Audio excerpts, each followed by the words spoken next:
Did Elvis have a secret blues life? Was the king hiding his deepest musical influences from the mainstream? Elvis Presley's name conjures images of hip-shaking rock and roll, movie stardom, and sequined jumpsuits. But beneath the commercial success and iconic status lies a lesser-known passion: the blues.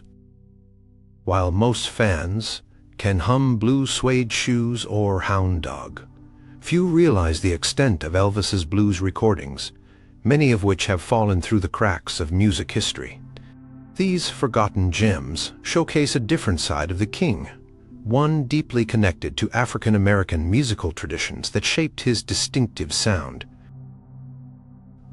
Throughout his career, Elvis recorded numerous blues tracks that didn't receive the same attention as his pop hits.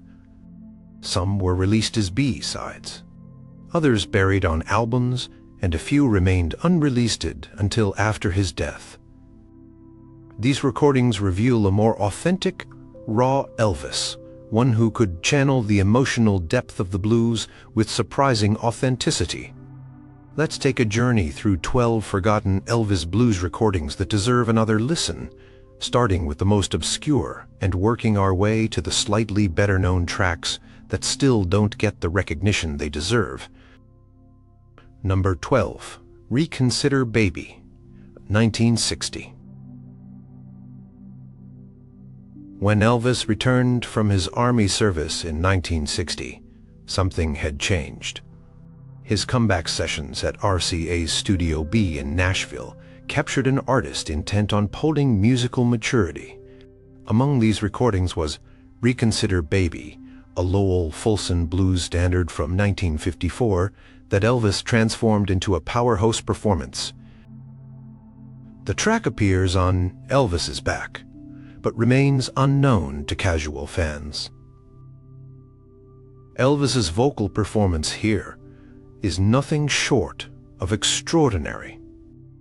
He growls, moans, and belts with the conviction of a seasoned bluesman. The recording features a dirty saxophone solo by Boots Randolph and Elvis's voice pushing into raspy territory that shanked his incredible range. What makes Reconsider Baby special is its spontaneity. The band recorded it in essentially one take, with Elvis standing right in the middle of the musicians rather than in an isolated booth. The result captures a live feel rarely found in studio recordings of the era. Producer Chet Atkins later remarked that this track represented the real Elvis, the music he genuinely loved to perform when the commercial pressures were off. Blues historian Peter Grolich has called this performance as fine a blues recording as ever came out of Memphis, high praise considering Memphis's blues legacy. Yet, incredibly, RCA never released it as a single, and it remained buried on the B-side of an album, denied the opportunity to showcase this dimension of Elvis's artistry to the wider public. Number 11. Like a Baby, 1960. Recorded during the same productive Elvis's Back sessions that produced Reconsider Baby, this bluesy gem written by Jesse Stone under his pseudonym Charles Calhoun got lost in the shuffle. Like a Baby begins with a slow, shuffling rhythm before Elvis delivers one of his most soulful vocal performances. The song had previously been recorded by R&B artists including Vicki Nelson, but Elvis's version adds a layer of vulnerability rarely heard in his more commercial recordings. His voice cracks with emotion at key moments, particularly when hitting the high notes during the chorus. The song's structure allows Elvis to build from intimate, almost whispered verses to powerful, soul-bearing choruses. Session musicians on this recording included Hank Garland on guitar and Floyd Kramer on piano, both bringing bluesy inflections that complement Elvis's vocal approach. The background vocations by the Jordanaires add subtle depth without overwhelming the blues feeling of the track. During this period, Elvis was particularly inspired by the music of Ray Charles, whose fusion of gospel, blues, and R&B was revolutionizing American music. This influence is clearly evident in Like a Baby, with Elvis incorporating similar vocal techniques and emotional expressiveness. Despite its quality, the song was overshadowed by the album's more commercial tracks, like Stuck on You and It's Now or Never, causing this blues performance to fade into relative obscurity. Number 10. Merry Christmas Baby, Alternate Takes, 1971. Most people know Elvis's mainstream Christmas music, but few have discovered his bluesy extended take on Merry Christmas Baby. While a shortened version appears on Elvis Sings the Wonderful World of Christmas, the complete session reveals Elvis in full blues mode. The unedited master take runs over 8 minutes, with Elvis vamping, improvising, and clearly enjoying himself. He directs the band spontaneously, calling out, "Play the blues, James," to guitarist James Burton, and encouraging other musicians throughout the performance. The rhythm section locks into a groove that allows Elvis to explore the song thoroughly, transforming a holiday standard into a legitimate blues performance. What makes these alternate takes special is hearing Elvis in an unguarded moment, performing primarily for his own enjoyment. The studio banter between takes reveals his comfort with blues idioms and his knowledge of the genre. At one point, he references blues pianist Otis Spann, demonstrating his familiarity with blues musicians beyond the mainstream names. Recording engineer Al Buchacki recalled that these sessions showed a relaxed, engaged Elvis who was particularly animated when performing blues material. When he got to do something bluesy, you could see the change in his whole demeanor. Buchacki noted years later, "He'd get this little smile and just sink into it." These extended takes remained unreleased until the 1980s, when RCA began archiving more of Elvis's studio work. Even now, they're primarily known to collectors and serious fans, representing a holiday blues masterclass from an artist rarely associated with the genre. Number 9. Trouble, King Creole version, 1958. When Elvis stepped onto the set of King Creole in 1958, he was already a massive star, but this film would feature what many consider his finest acting performance. It also contained one of his most authentic blues performances in Trouble a Liber and Stoller composition that perfectly merged Elvis's bad boy image with genuine blues attitude. While a re-recorded version of Trouble would appear in the 1968 comeback special, the original from King Creole has a raw intensity that captures Elvis at his most dangerous. The song's lyrics, "I'm evil, so don't you mess around with me," allowed Elvis to channel blues traditions of boasting and fret, common in early Delta blues recordings.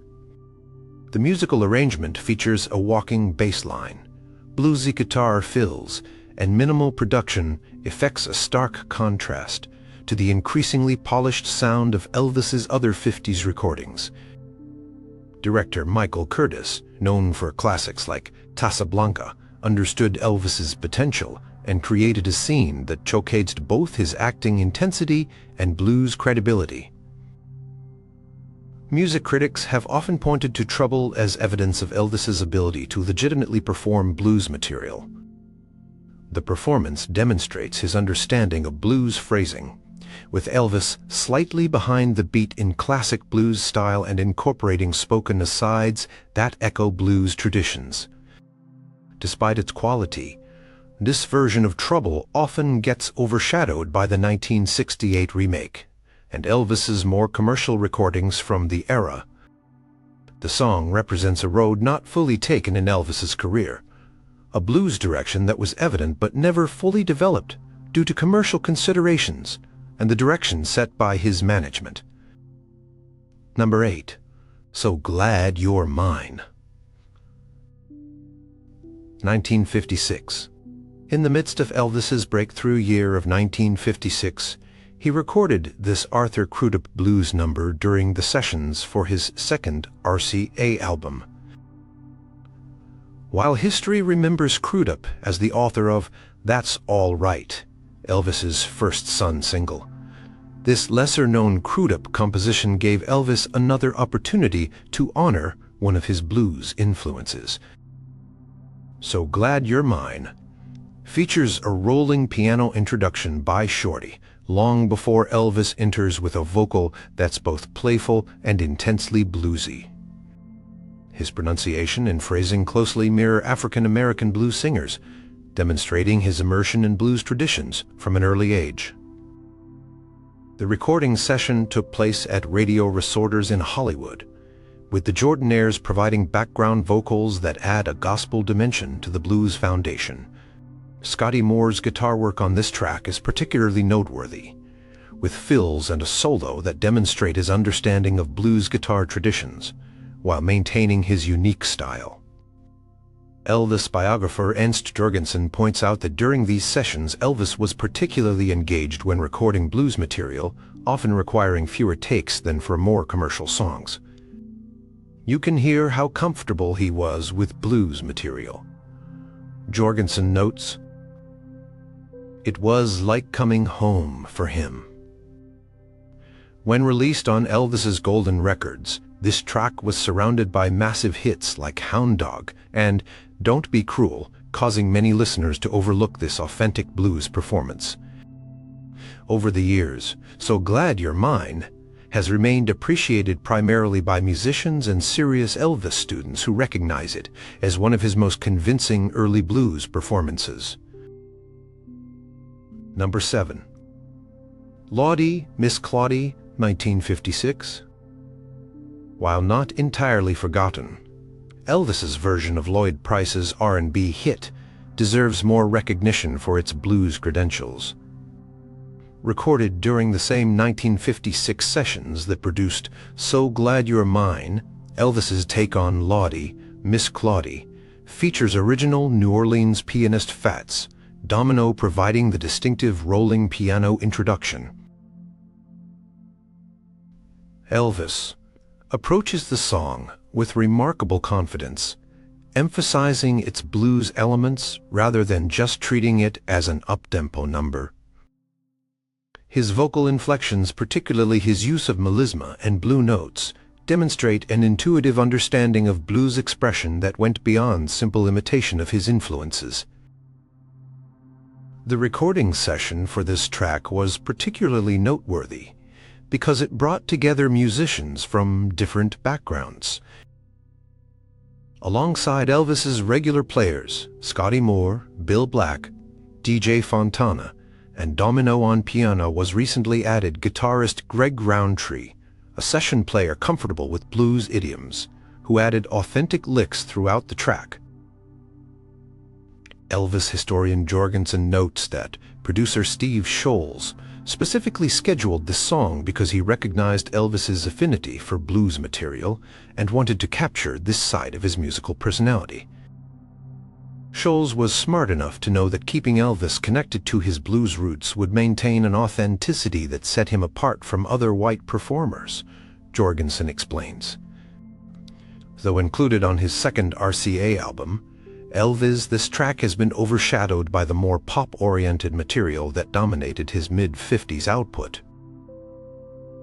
Music critics who dismiss Elvis's blues credentials would do well to revisit this recording, which demonstrates a white artist thoroughly immersed in blues traditions at a time when such cultural exchange was still controversial. Number 6. Santa Claus is Back in Town. 1957. When Elvis entered the studio to record his first Christmas album in 1957, few expected him to turn a holiday record into a showcase for his blues abilities. Yet, Santa Claus is Back in Town, specially written for Elvis by Jerry Leiber and Mike Stoller, stands as one of the bluesiest mainstream Christmas songs ever recorded. The track opens with a classic blues piano intro by Dudley Brooks, before Elvis enters with a vocal that's heavy on innuendo and blues feeling. The song's structure follows a traditional 12-bar blues pattern, allowing Elvis to deploy the full range of his blues vocal techniques. His performance includes melodic flourishes, strategic use of his lower register, and an overall approach that owes more to Beale Street than to traditional Christmas music. Leiber and Stoller, who understood Elvis's blues capabilities from their work with him on songs for the film Jailhouse Rock, crafted lyrics that balanced Christmas imagery with suggestive undertones, "Hang up your pretty stockings, turn off the light," perfectly suited to Elvis's rebellious image and blues delivery. The recording occurred at Radio Resorters in Hollywood, with Elvis's regular band augmented by Brooks on piano.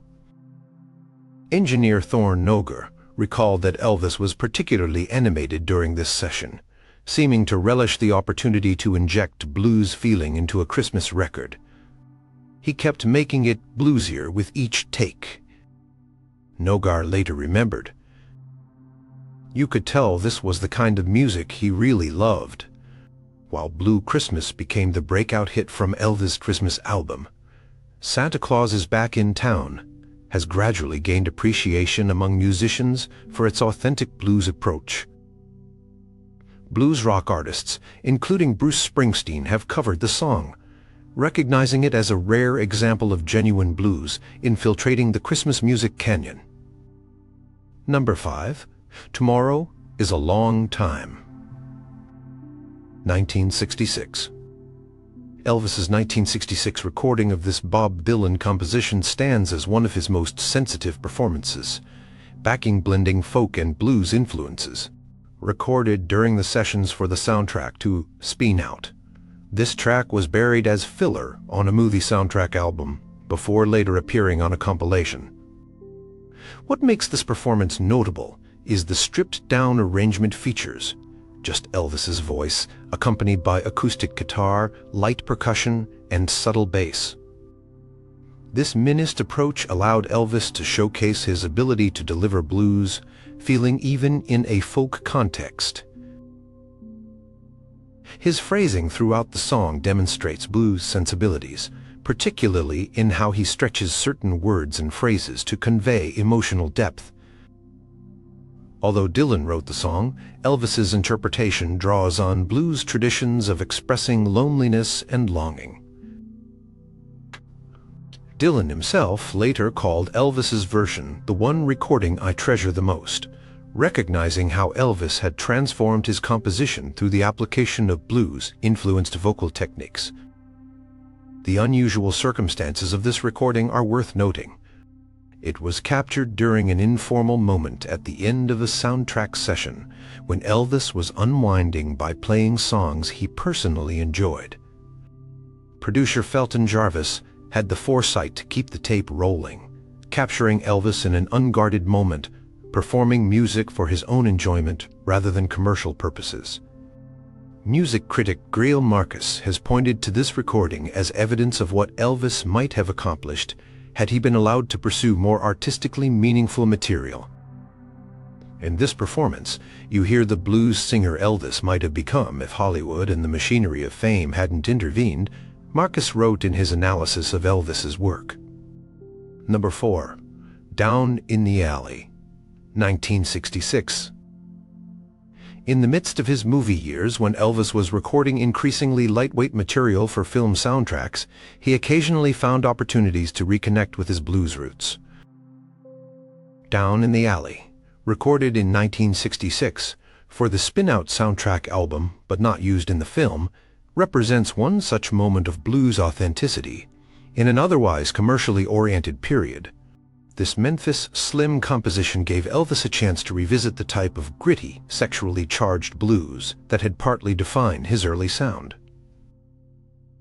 The recording features an insistent drumbeat from DJ Fontana and excellent guitar work from Scotty Moore, who had recently reunited with Elvis after a period of separation. Elvis attacks the song with surprising intensity, his voice rougher and more commanding than on the pop-oriented material he was recording during this period. His phrasing reflects deep familiarity with African-American blues traditions, particularly in his use of melisma and strategic deployment of his lower register on key phrases. Recording engineer Armin Steiner later recalled that Elvis's demeanor noticeably changed when recording blues material during this period. "He'd been going through the motions on some of the movie songs," Steiner noted. "But when we got to Down in the Alley, suddenly he was fully engaged and giving directions to the band about how he wanted it to sound." Perhaps most tellingly, Elvis requested multiple takes of this song, unusual during the often rushed soundtrack sessions, until he felt the performance had the right blues feeling. This additional effort indicates how personally important it was for him to get this blues performance right, even as it was destined for album track obscurity. Number 3. It Hurts Me, 1964. Though not a pure blues song in structure, It Hurts Me represents one of Elvis's most blues-influenced vocal performances from his mid-career period. Originally recorded in 1964 and released as the B-side to Kissin' Cousins, this powerful ballad allowed Elvis to incorporate blues vocal techniques into a contemporary setting. The song was written by a Charlie Daniels, who would later find fame with the Charlie Daniels Band, and Joy Byers, specifically with Elvis in mind. Its lyrics detailing the pain of watching someone you love in a bad relationship provided Elvis with emotional material perfectly suited to blues expression. Elvis's vocal approach on this track is particularly noteworthy. He begins in a controlled, relatively quiet manner before building to an emotionally raw chorus that changes his ability to convey pain through his voice.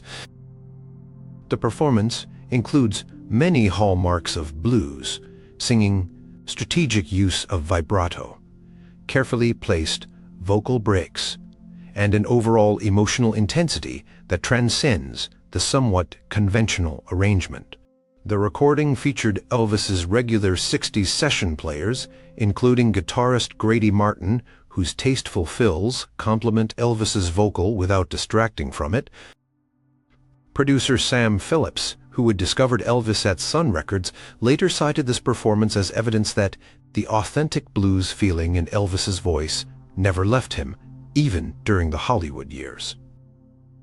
Despite its quality, It Hurts Me received little promotion as a B-side and has remained primarily appreciated by serious Elvis fans. When Elvis returned to live performing in 1969, he occasionally included this song in his set lists, seemingly aware that it represented a more authentic aspect of his musical identity than many of his bigger hits from the period. Number 2. Stranger in My Own Hometown, 1969. When Elvis entered American Sound Studios in Memphis in early 1969, he was determined to reconnect with contemporary music after years of movie soundtracks. Among the most powerful recordings from these sessions was Stranger in My Own Hometown, a Percy Mayfield blues composition that allowed Elvis to showcase his blues credentials at full strength. The recording features the Memphis Boys, the house band at American Sound, providing a funky blues-drenched backing track that perfectly complements Elvis's impassioned vocal. Especially noteworthy is Reggie Young's guitar work and the tight rhythm section of Tommy Caldwell and Gene Chrisman, who lock into a groove that draws equally from blues and Southern soul traditions. Elvis's vocal performance here ranks among his most committed and authentic.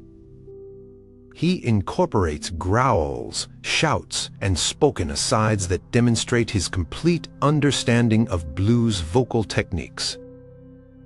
Particularly effective is his handling of the song's narrative of displacement and alienation. Themes common in post-war blues as African Americans navigated changing social landscapes. Producer Chips Moman known for his work with soul and R&B artists, created space for Elvis to fully express himself on this track. According to session participants, Elvis recorded multiple takes, becoming more immersed in the blues feeling with each attempt. The version that appears on From Elvis in Memphis represents Elvis at his bluesiest, fully reconnected with the music that had initially inspired him.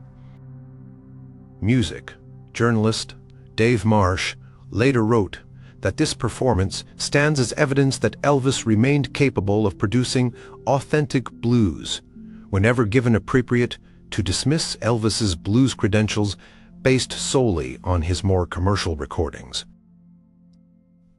Number 1. Milk Cow Blue Boogie, 1954.